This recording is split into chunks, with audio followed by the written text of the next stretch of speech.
Le président français Emmanuel Macron espère apaiser les tensions avec l'Algérie, après qu'un nouveau conflit ait été déclenché par la décision française de limiter le nombre de visas délivrés à des citoyens algériens. Des commentaires critiques ont fusé des deux côtés de la Méditerranée. Aujourd'hui, les relations sont très abîmées.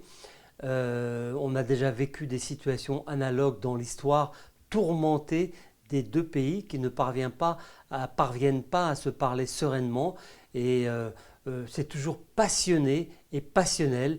Et c'est un énième épisode, un énième avis de tempête sur les relations diplomatiques entre la France et l'Algérie. Il y a 2 semaines, le président français a déclaré aux harkis et leurs descendants reçus à l'Élysée que l'Algérie était dirigée par un système politico-militaire qui avait totalement réécrit son histoire. Accepter la réconciliation, c'est accepter d'ouvrir grand les portes et les fenêtres à la réalité, à la lumière, à la vérité historique.